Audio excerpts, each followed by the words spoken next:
Hello, my name is Bob Swanson. I am a physical science instructor here at ICC. In fact, I am the lead online instructor for the physical sciences, which means that I've designed this physical science course. I may or may not be your instructor for this section of the course, but I have designed it.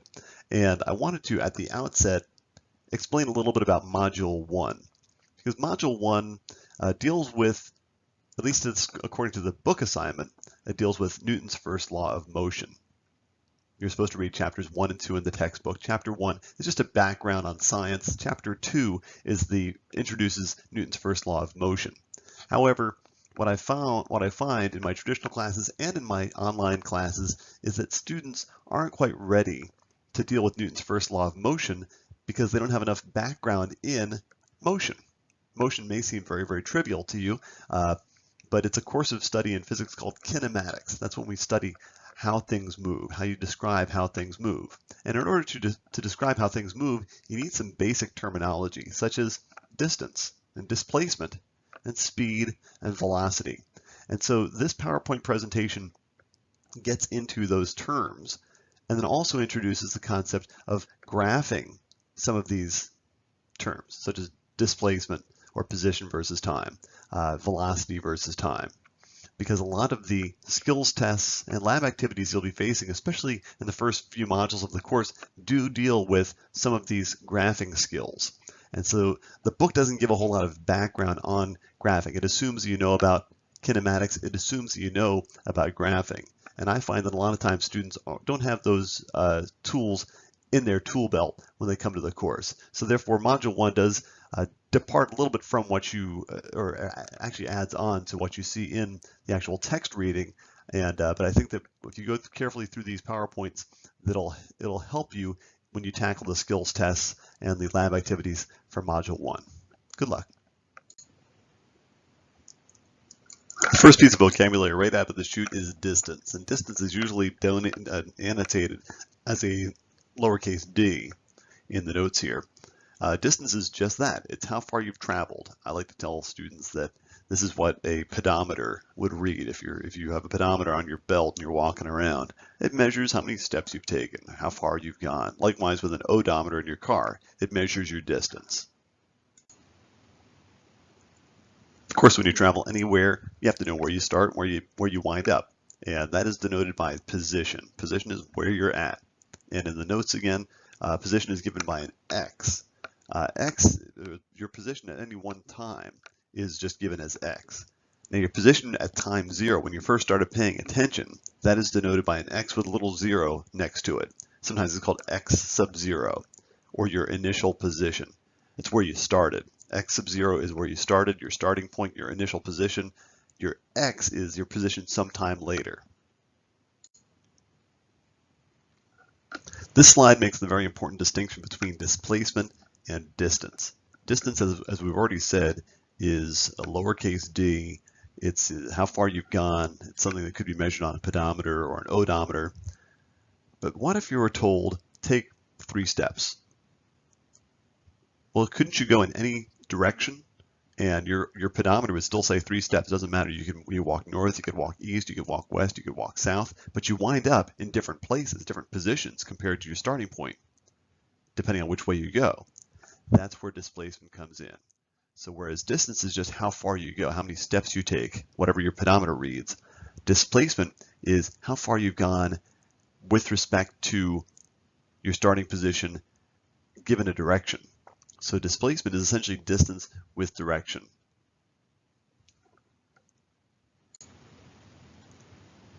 Following up on the last slide then, displacement is what we call a vector quantity.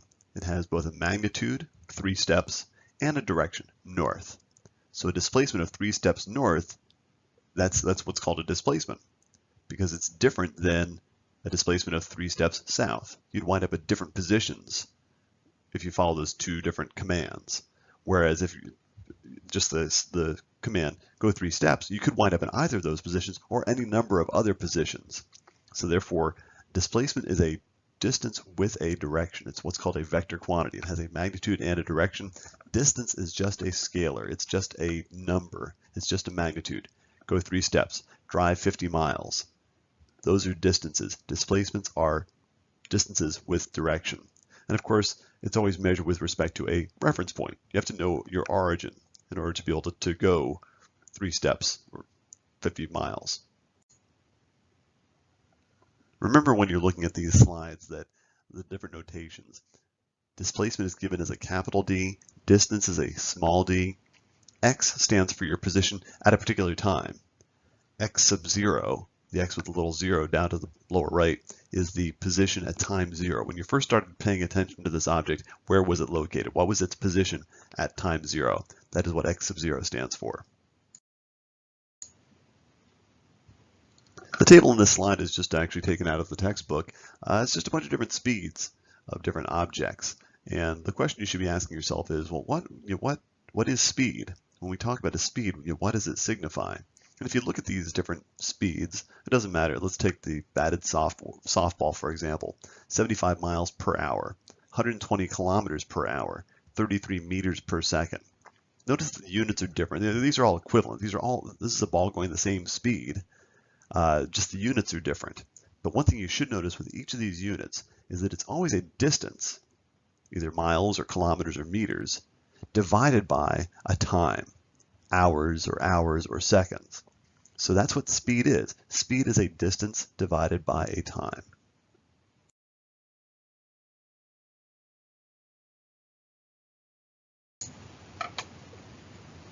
Okay, let's do a quick speed calculation. Let's imagine that I'm going to drive from Tupelo, Mississippi. I'm going to mark that as a T. I'm going to drive to Fulton, Mississippi. The distance between the two places is about 25 miles. So 25 miles from Tupelo to Fulton. And of course I drive a little Prius, so I don't drive very fast. It takes me about a half an hour to get from Tupelo to Fulton. So 25 miles, and I make it in a half an hour. So what's my speed?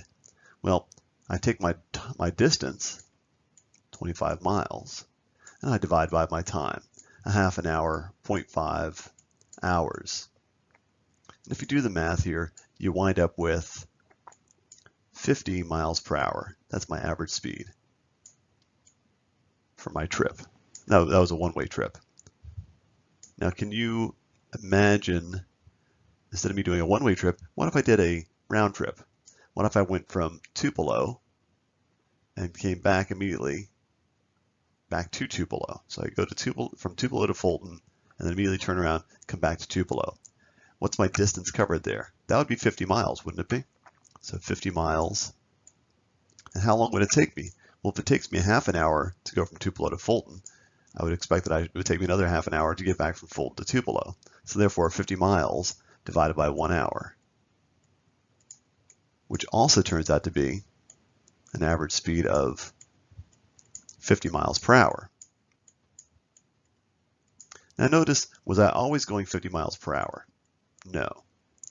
Hopefully not through my neighborhood. If I drove 50 miles per hour through my neighborhood, some of those walkers, those little kids would wind up being hood ornaments. So I don't go that fast through my neighborhood. Out on Highway 78, I'm not going 50 miles per hour either. Otherwise, I would wind up being a hood ornament because people go flying by at 80. So notice that by dividing my total distance divided by my total time, that just gives me an average speed. My speedometer was not always on 50 miles per hour. Sometimes it was below, sometimes it was above, but on average, it was around 50 miles per hour. My instantaneous speed is when I'm out there on Highway 78 and I'm going 80 miles per hour and I see a cop in the median. And I panic and I look down at my speedometer and I see 80. That's my instantaneous speed. That's my speed at that instant. It's now my average speed. My average speed is the total distance divided by the total time. Now let me take another second here and talk about velocity, because velocity, unlike speed, remember speed is distance, we call that little d, divided by time. Velocity, average velocity, and quite often you'll see it written with a little hat over the top of it to give you average, just like average speed would be with a S with a little hat over it. Average velocity is displacement, capital D, divided by time. So let's take, for example, my drive from Tupelo to Fulton. What's my displacement? I start in Tupelo. I wind up 25 miles from where I started, but 25 miles east, if you know your directions. So therefore, my velocity going to Fulton would be 50 miles per hour east. Notice the velocity has a speed as well as a direction. It's another vector quantity. If I wanted to get my velocity from Fulton to Tupelo one way, it would be 25 miles west in a half an hour. That would be 50 miles per hour west would be my average velocity. If I wanted to calculate my average velocity for the round trip, test yourself. What's my displacement if I leave my driveway, go to Fulton, and come back to my driveway? What's my displacement? How does my final position compare to my initial position? I haven't moved. Right? My final position is the same as my initial position. Therefore, my displacement in that case would be 0. And sure, it took me an hour, but I came back to where I started, and therefore my average velocity for the round trip would be 0 miles per hour. So that's a very important distinction between average velocity and average speed.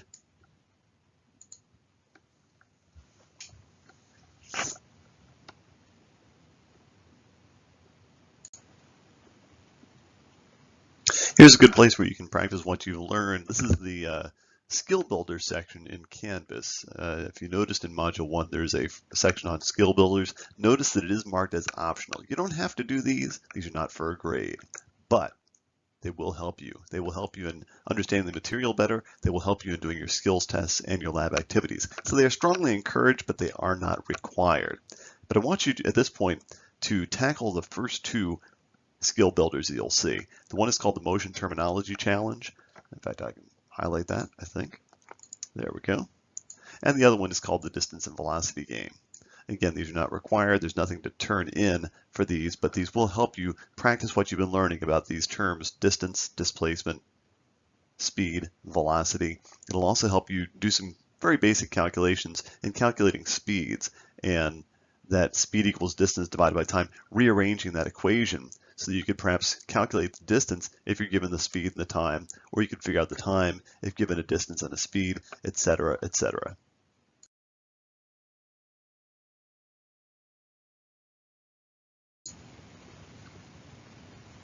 The easiest way to tackle this one is to just kind of lay yourself out a little number line. So I'm going to go ahead and draw a number line here, and let's see, I'm not going to put a 0 in here. I'll put a, we can't put 0. Let's go ahead and put 0, and we'll do it in, let's do it in steps of 4. How's that sound? So there's 4, and there's 8, and there's 12,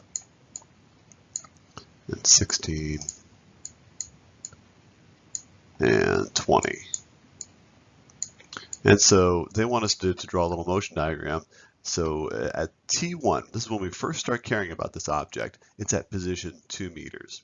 Well, 2 meters is going to be, I'll do the actual dots in blue. So obviously 2 meters is between 0 and 4 meters. So there's where my object was at time T1 as we describe here. The first instant we started caring about it, that's where it was located. Sometime later, some time interval later, it's at position 6 meters. Sometime later, again, these are all equal time intervals. I don't know if it's a 1 second between, or 2 seconds. It doesn't really matter. As long as your time intervals are consistent, that's all that matters for a motion diagram. You're always going to be checking the position of the object in equal increments of time. So at T3, I was at 10 meters. At T4, time 4, I'm at 14 meters. And finally, at time 5, I'm at 18 meters.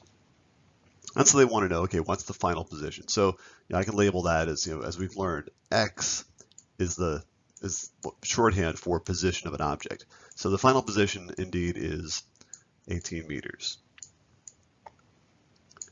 The total distance traveled. Well, again, imagine this object has a pedometer on it. How far has it traveled? It started out at 2 meters and went 16 meters. So the distance, which is lowercase d, is 16 meters. And then the overall displacement. Well, in this case, this is capital D. Here's where I take my, if I wanted to use the notation, take my final position, X, and I subtract off my initial position. That's what displacement is. It's how far am I compared to where I started. So my final position is 18 meters.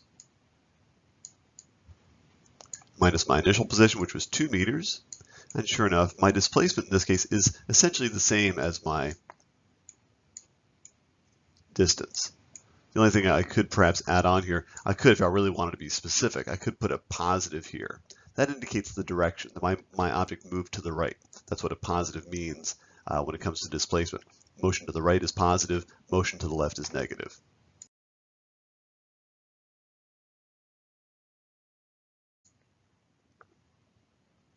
What we have here is a little screen grab of our motion diagram. The ball is moving from right to left across this table, and we're going to pretend that it essentially was going in just one direction, one dimension.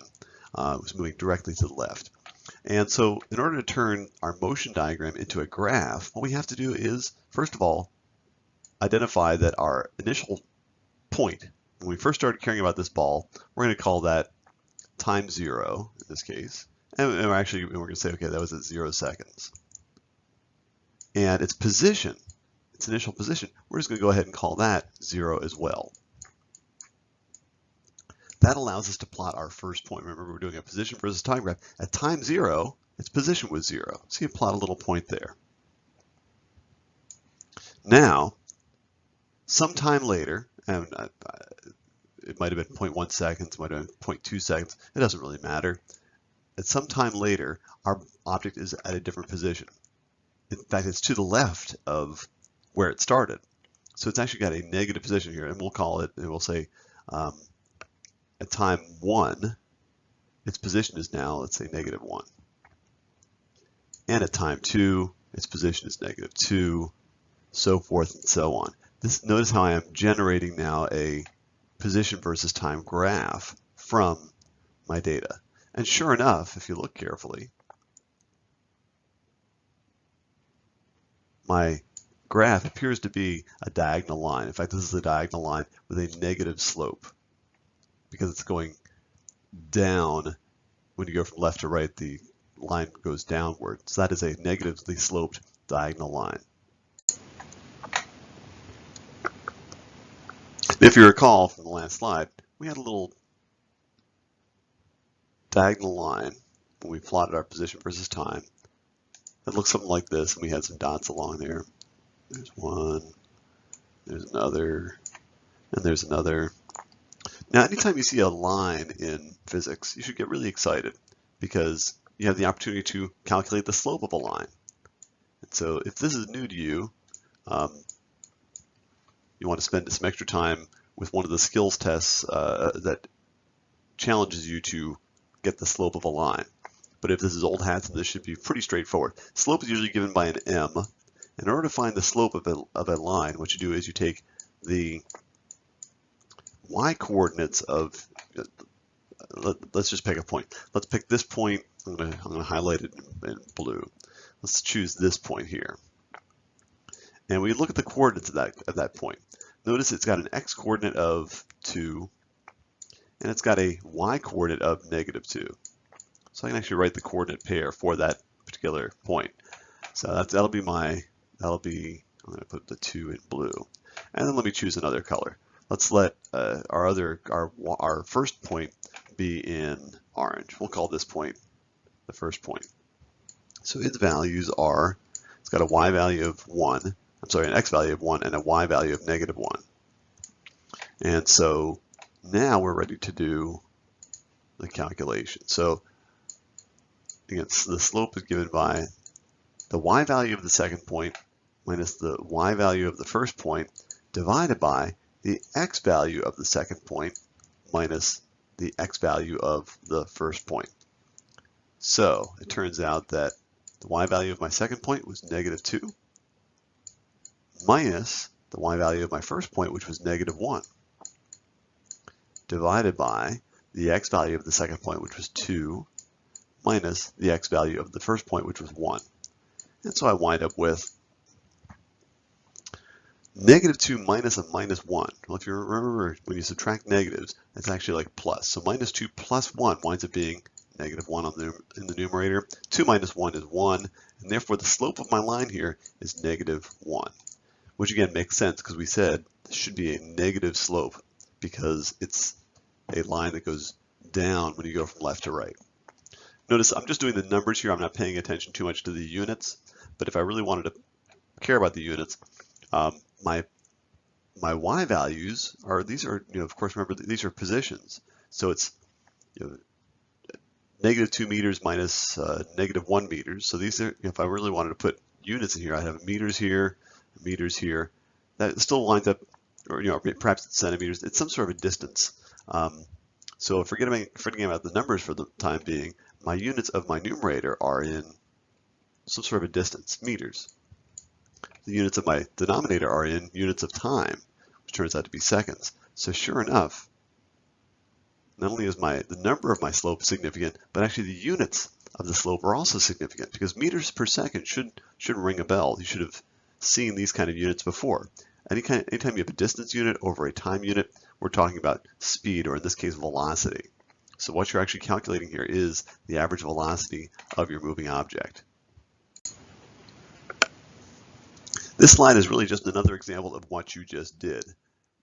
We had taken a ball that rolled from right to left across a desk, created a motion diagram out of that motion, and then turned that motion diagram into a graph. Same thing's going on here. In this case, slightly different. You've got a piece of luggage that's moving perhaps on a conveyor belt to the right. And so you have the motion diagram of the object. It was at position 5 meters, and then it went to sometime later, again, some time interval. We don't care what the time interval is, as long as it's an equal time interval. But it went from 5 meters to 15 meters to 25 meters, and so forth and so on. That's the motion diagram that was created. Now, how do you turn that into a position versus time graph? You plot it. You plot the position values with the time values, and you wind up with a position versus time graph, which would be perhaps something like this one. Now notice the difference in this position versus time graph versus the one we made. Notice this is another diagonal line, but notice in this case this one goes up and to the right when you go from left to right. And that's because this is a positive slope. It's still going to give you average velocity, because the slope is going to be a change in position, or change in position, delta x divided by delta t, change in time. That's what you're really doing when you're doing the slope calculation. You're taking a difference in position values, dividing it by a difference in time values, and then winds up giving you average velocity.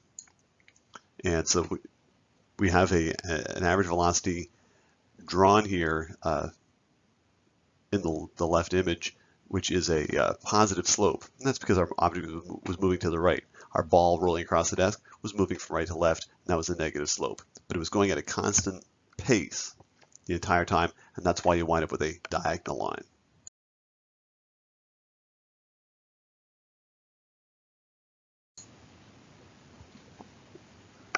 Now's a good time to check your understanding on position versus time graphs. This skill builder is a little activity where you'll get a chance to see a position versus time graph, and your task is to calculate the slopes. Quite often it's going to be a couple of different line segments in the graph. You need to calculate the slope of each of those line segments, whether it's a diagonal line, a negatively sloped diagonal line, or a positively sloped diagonal line, or even a horizontal line. Figure out what the slopes are for those individual sections, and then you're asked to input the numerical value for those slopes. It really doesn't matter to me if you get the number exactly right. Again, this is not for a grade, so it doesn't matter at all. But what's more important is that you start to recognize and understand that a negative slope on a position versus time graph means that the object is moving to the left at a steady pace. A positive slope means that the object is moving to the right at a steady pace. The steeper the slope, the faster the object's going. The less steep the slope, the slower the object is going. And a horizontal line, remember, a horizontal line has a slope of 0. And if you know that slope is average velocity, that's telling you that, hey, the object is not changing its position. It has 0 velocity. Those are the important things. Whether you get the actual numbers right as far as the slope calculations isn't such a big deal. But if you start to recognize that positive slopes mean motion to the right, negative slopes mean motion to the left, and the steeper the slope, the faster the speed, that's the big takeaway that I hope you get from the position versus time graph skill builder. At this point, you might be wondering, why are graphs so important? Big deal. I've got a position versus time graph. In fact, this is what I've got, just a very basic position versus time graph. I'm going to label my y-axis as being position. Notice, remember, the position is given as an x, and that's in meters. And on the x-axis, I'm going to have time. I'll make that t. And of course, let's say it's in seconds. And so we can look at the data here at the plot and realize that at time 0, the object was at position 0. At time 1, or 1 second later, it was at position 2 meters. At 2 seconds later, or after 2 seconds, it was at position 4 meters. After 3 seconds, it was at position 6 meters. After 4 seconds, it was at position 8 meters. And we've graphed the data. Big whoop. One thing that we notice is the nice part about just going from a data table to coming up with a graph is that now I can tell, I already knew from my data that at time 0, the object was at position 0. At time 1, it was at position 2 meters. But now notice that I know that at time 0.5 seconds, my object was at 1 meter. I know that at time 1.5 seconds, my object was at 3 meters. So that's kind of nice to know. So I'm getting more information by plotting my data than by just having it listed in a data table. But again, big deal. This seems like a lot of time and effort. One thing that I hope you've learned somewhere along the line, and line being the operative word here, is that a line has an equation. You've probably seen this equation before. Y equals mx plus b. And hopefully you know that y is usually whatever's plotted on your y-axis. X is what's plotted on your x-axis. M stands for the slope, and b stands for the y-intercept. So we can look at our position versus time graph here, and this is just a generic form of an equation, of a straight line. But here we've got a straight line that's on a position versus time graph. So how can we come up with an equation for our line that we've just created? Well, notice that what are we plotting on the y-axis? We're plotting position. So instead of a y here, I'm actually going to write x. I know it's a little confusing because I've got an x over here. This stands for whatever's on the y-axis. What's on the y-axis? Position, which we've denoted in physics as x. Now we've got our slope. Well, you just finished calculating a bunch of slopes. What is the slope of a straight line on a position versus time graph? Remember, that was average velocity. Now notice what am I plotting on my x-axis? I'm plotting, remember, time. So I can put a t here. And then finally, I can ask, okay, what's the y-intercept here? Well, obviously the numerical value here is 0. It's not always going to be that way. But what is significant about my y-intercept? Isn't my y-intercept, I'm going to circle it again, isn't that the y value when my x value is 0? So in this case, what was my position value when my time value was 0? Well, there's another term that we've already found out for this. The position when time is 0, the position when we first start caring about an object's motion, is what we call the initial position. Remember, we call that x sub 0. So now we've just turned this straight line into an equation, which we can then use to figure out the position of the object at some future time. Obviously, I know that at time 0, the object's position is 0. At time 1, its position is 2, etc., etc. What if I turn this into an equation? So I can rewrite this as now my position at some future time is equal to the average velocity. Well, you can tell what the slope is of this straight line. The slope is 2 meters per second technically. It's got a slope of 2, positive 2. Again, I write down my t, and now plus my initial position. Well, in this case, my initial position is 0. At time 0, my position was 0. I can just write my y-intercept as 0. So notice now I've got this equation that says the position at some future time is equal to 2 times the time that I'm interested in. And notice this now works. Remember, when my time was 0, my position was 0. Well, what happens when you put a 0 in for your t here? Well, you've put a 0 in for t, you get 2 times 0, which gives you a position 0, right? What if you put a 1 in there? 2 times 1, position 2. In fact, I'll change the color. So 2 times 1, position 2. 2 times 2 is position 4. 2 times 3, position 6. 2 times 4, position 8. But the beauty of this turning a graph into an equation is now I can tell you the position of this object anytime in the future. If I wanted to know where it's at time 100 seconds, I can tell you it's at position 200 meters. Because all I have to do is put the time, whatever time I'm interested in, plug that in there, multiply times 2, and get my position. So that's the beauty of turning a graph into an equation, is now you are the ruler of the universe. You can figure out where that object is going to be at any time in the future, as long as it continues to move along at that constant pace of whatever the average velocity is.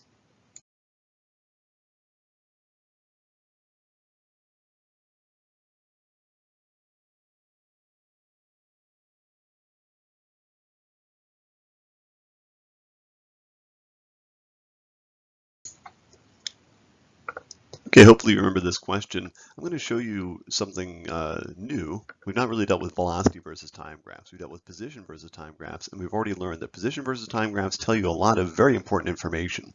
The slope of the line on a position versus time graph gives you velocity. Why? Because the slope is the y value divided by the x value. The distance is a position divided by the time. The meters divided by the seconds. Meters per second, that's a velocity value. So you know that the slope of a position versus time graph is indeed average velocity. The y-intercept of an position versus time graph is the initial position. That's all terrific. Now let's create a new kind of graph. We're going to create what's called a velocity versus time graph. So instead of knowing the person's position at every moment, we want to come up with a graph that plots their velocity at different times. Now that's a horrible looking x and y axis, but that's all right. What we're going to plot on the y-axis is, again, velocity. Of course, that's going to be in, let's see, in this case, it's going to be miles per hour. We're going to answer this question a little bit differently than what you did before. We're going to give velocity in miles per hour on the y-axis. On the x-axis, we're going to plot time, and that's going to be in, let's see, hours. Now let's plot what this person does. So they tell us that this person rides for 1 hour at 5 miles per hour. So from time 0 to time 1 hour, we want them riding at 5 miles per hour. And I'll put a 5 up here. Again, these are not perfectly scaled axes or anything, but so for a time of 1 hour. So for 1 hour, this person rides at a constant 5 miles per hour. So notice the velocity is not changing during that time. That's why I drew a nice horizontal line there. So for that entire first hour, they rode at 5 miles per hour.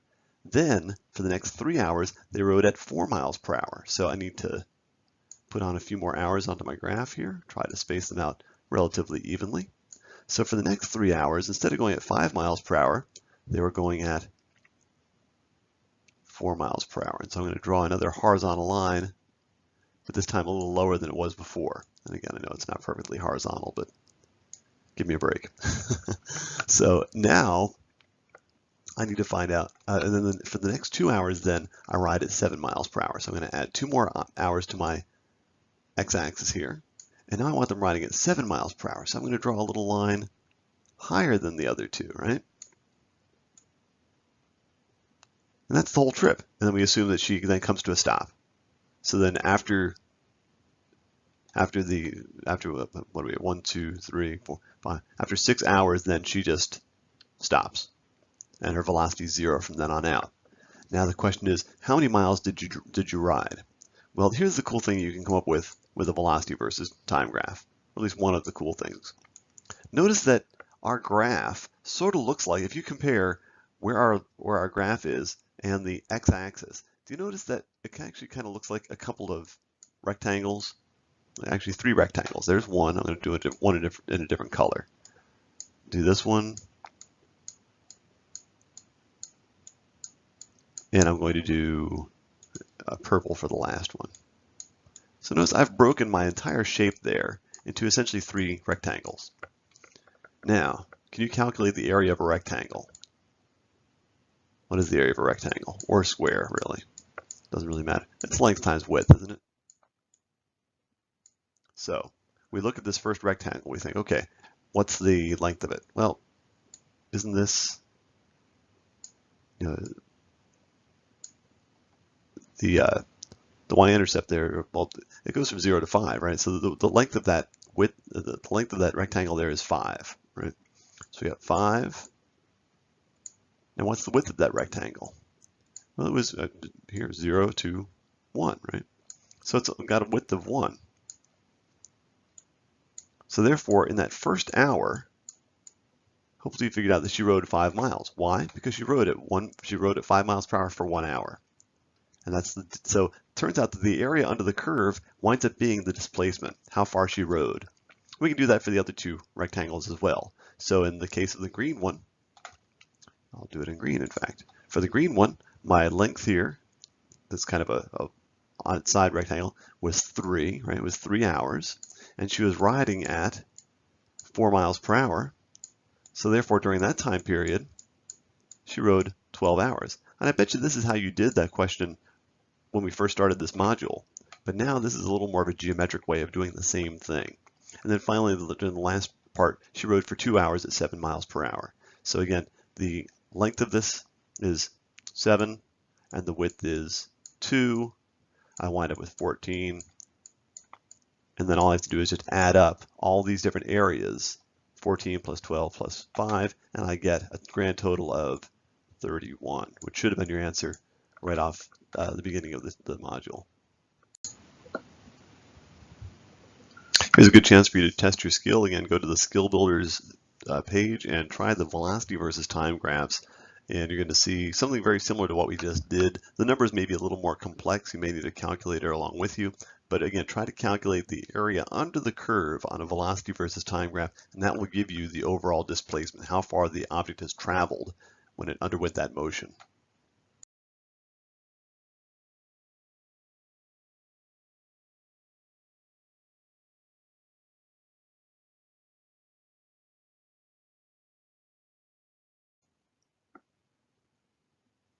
Okay, so I wanted to show you how to transform a motion diagram into a position versus time graph. And I've already got the axes set up. Again, positions on the y-axis, time is on the x-axis. I'm actually going to throw in some little time markers. So again, time 0 is going to be here. And let's just say, let's say that we recorded these, I forget what the actual timing is on the video. But every 0.1 seconds we were taking a position measurement. And so I'm going to lay out a bunch of marks here on my time axis representing equal amounts of time. Let's say increments of 0.1 seconds. It really doesn't matter. The important thing is you understand that with each dot plotted on my motion diagram, that indicates a time of an equal amount of time has passed between each dot. And so at time 0, obviously, I'm going to do this in blue. At time 0, the position was 0, so I'll plot a point down there. Time 0, position 0. At time, whatever, after one time interval, notice that my object really has not moved very much at all because it's at the top of the hill. And so I'm going to put a little dot here. Notice that I have not changed the position value very much. It may have moved a little bit, but not much. And even after 2 time intervals, I'm very close to where I started. So I might put a little mark here. And after 3 time intervals, it's still, now notice that it's probably picking up a little bit of steam. It may have moved a little bit farther in the second time interval compared to the first time interval, and so forth and so on. As I go on down the line, again, I would keep on plotting the position with respect to time. And what you should notice is that just like the dots seem to be spread farther apart on the motion diagram because the object is picking up speed, what we notice on the position versus time diagram is that with each equal amount of change in time, we start to increase our position more and more and more. And therefore, on a position versus time graph, instead of it being a nice diagonal line, like what we saw for objects with constant velocity, with objects that have a changing velocity, what we see is that instead of having a diagonal line, we wind up with a curve. That's a very important lesson to take out of this. Now, this is the actual position versus time graph for the motion of that ball going down the ramp. And again, it's kind of what I just sketched on the last slide. It shows a curve. Now, if you recall, on a position versus time graph, when we had a diagonal line, I said that the slope of the line is your average velocity. Here, with a curve, it gets a little trickier because notice with a curve, it doesn't just have one single slope. Now we could come up with the average velocity. We could take the position. We could essentially draw a line between our first point and our last point. I don't know if I can draw this too terribly well, but if I connected my first point and my last point with a line and took the slope of it, that would give me the change in position divided by the change in time from the beginning of the trip to the end of the trip. And that would give me the average velocity. However, notice that that slope there is not the slope, let's say, between these 2 points, or the slope between these 2 points, or the slope between these 2 points. So it turns out the difference between our motions is that when the ball rolled across a desk, a nice constant velocity, it gave me a diagonal line on a position versus time graph, and that, because it's a line, the slope is the same anywhere along the line. And you can also think about it as, what if you had a little speedometer attached to that ball? If you asked it how fast it's going as it's rolling across the desk, it would tell you the same answer over and over and over. So the average velocity is actually the same as the instantaneous velocity anywhere along the trip because it was moving at a nice constant pace. However, in the case of the ball rolling down the hill, you can calculate an average velocity by knowing the change in position and dividing by the change in time over the entire trip. But if you ask the ball along the way, if it has a little speedometer, how fast are you going, you're not going to get the same answer over and over again. The instantaneous velocity is constantly changing because the ball is constantly speeding up as it rolls down the hill. And notice that your slopes from this position versus time graph, that's a curve, the slopes of these individual lines change. Remember, the slope of a line does give you velocity on a position versus time graph. The difference being with a curve has a constantly changing slope. A diagonal line has just a constant slope. It doesn't change. Okay, let's think back to our, again, ball going across the desk, or if you wanted to think about the girl riding her bike, let's think about what a velocity versus time graph looks like for constant motion, first of all, because I want to make sure you're clear on that. If you do a velocity versus time graph for constant motion, what you have is a nice horizontal line. If an object's moving at a constant velocity, you ask it how fast it's going, no matter where along the trip you ask it, it's going to give you the same answer, same answer, same answer. And therefore, it's going to wind up being a horizontal line. Now I'm going to go ahead and erase that, erase my whole thing. Now let's think about what would be different if we, in the example we just saw, had a ball rolling down a ramp. Well, first of all, when you first start caring about it, at time 0, how fast is it going? Well, it essentially just left your hand. It's got a velocity of 0 to begin with. But then, let's say 1 second later, it starts to roll down the hill. Now it's going to have a velocity something other than 0. So at time 1, it might have a velocity of, whatever, some positive value. And after 2 seconds, it'll be going even faster.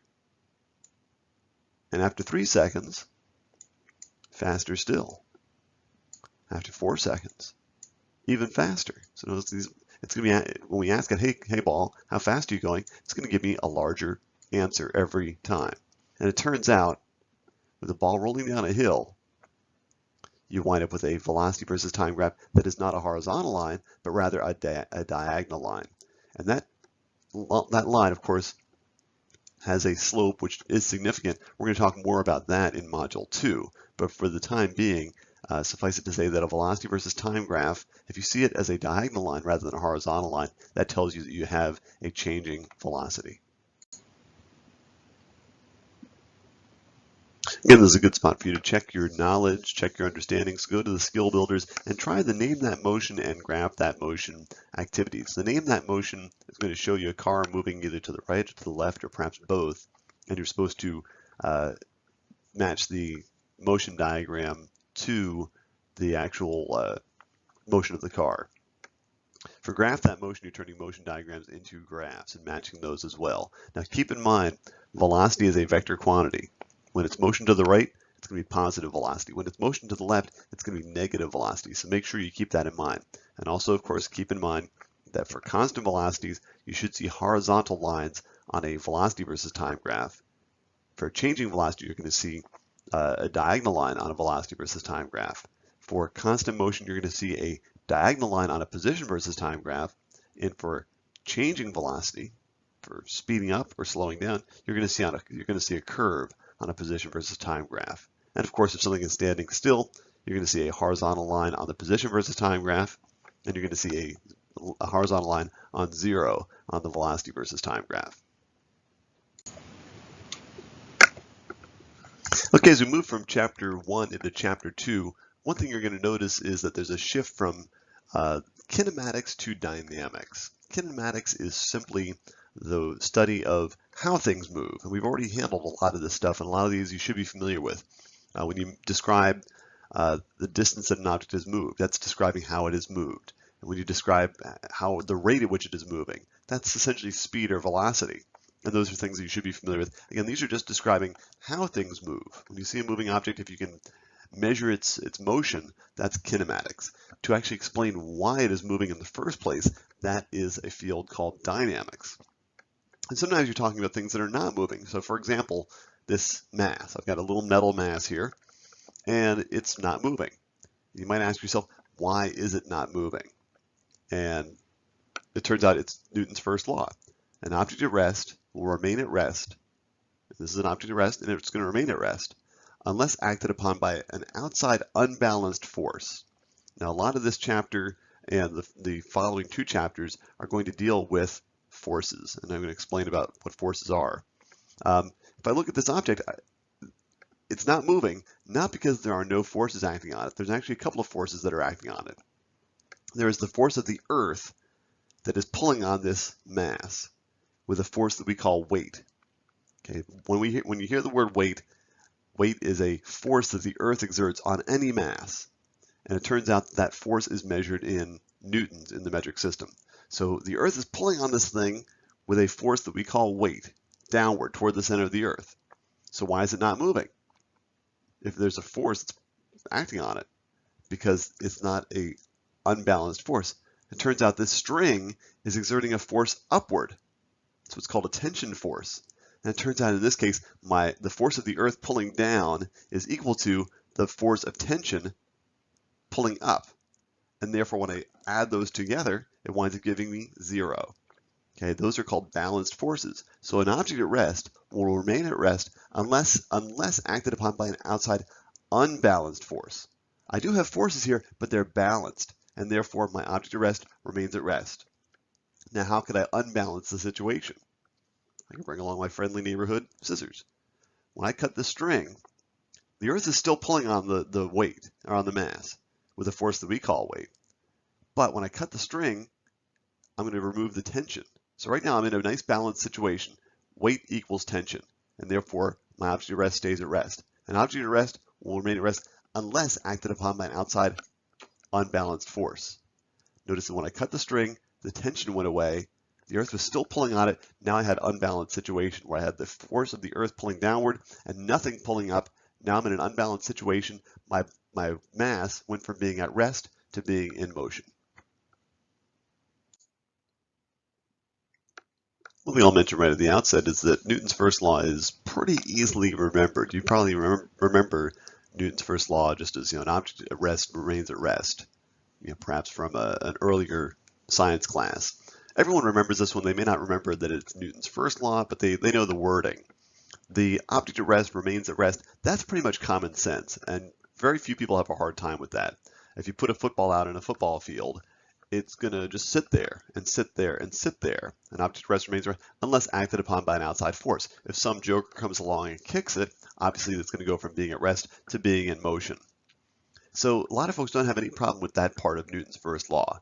The problem that it conceptually gets difficult in daily life is an object in motion remains in motion. Because if you take a chair and you give it a shove, that chair is going to stop. It doesn't remain in motion. And that's where Newton was brilliant. Among many things, Newton was brilliant, but he had the insight to realize that there's a force called friction, which we're going to deal with more in Chapter 3. It's not really going to be a topic for Module 1 material, but we will be touching on friction. But Newton realized that you shove that chair and it doesn't remain in motion because there's an extra force. There's a force called friction that acts on it. So as it's moving along there, it's being acted upon by an outside unbalanced force, and that's why it goes from being in motion to coming to rest. And we're going to deal with this more in Chapter 2 or in Chapter 3, Module 2, but just keep that in the back of your head.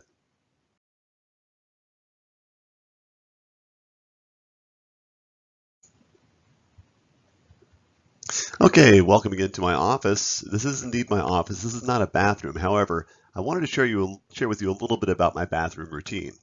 Here I've got a roll of toilet paper. Now, when I'm in the bathroom, quite often I take some reading material with me, and I've got one hand, with the book, and I'm taking care of nature's business, and so I only have one hand free with which to take care of the toilet paper, right?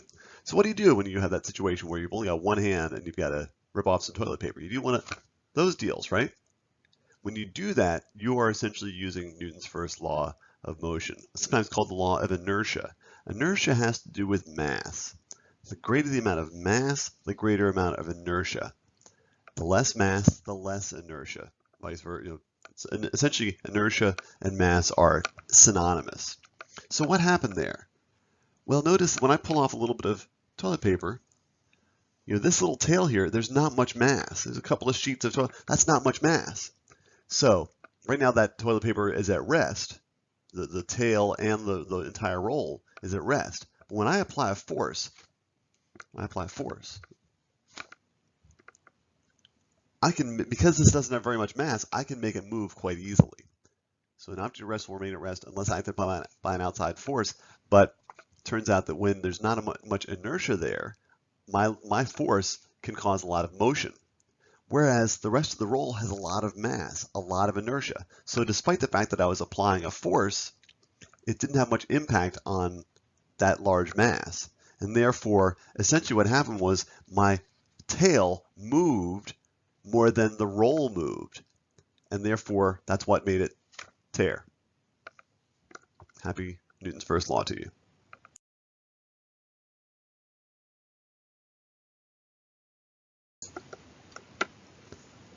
The last skill builder I'm going to recommend is the linear net force game. This is going to give you practice in adding forces. Forces are vector quantities. They can be represented with arrows. And so what you do is you add these different arrows. Now, if they all sum to 0, that's a net force. You notice the term net. Net is essentially it has to do with addition or subtraction. When you've got your gross salary and you've got your net salary. Your gross salary is just whatever your hourly wage is multiplied times the number of hours you've worked. That's how much money you've earned. However, that's not how much money you take home or winds up in your bank account, because you have to subtract off Social Security, health care, all these other things. So that winds up being your net salary. Same thing with forces. What you do is you look at an object and you think about all the different forces acting on it, whether it's weight or tension or normal force, support force. We're going to talk about some other forces in the next module. But you take all those individual outside forces and then you add them together or subtract them if need be. That winds up giving you your net force. And it's your net force that either causes the thing to move or causes it to remain at rest. Remember that Newton's first law says an object at rest will remain at rest unless acted upon by an outside unbalanced force. So very much like my little hanging mass that was hanging there, it was at rest, but then all of a sudden I cut the string and it got into an unbalanced situation because I had weight pulling down but no tension anymore. Same thing with the skill builder here. You're going to be looking at different forces acting to the left and to the right, and you're going to determine what the net force is. You're going to add all those forces together in order to determine what the overall force is, or what's called the net force.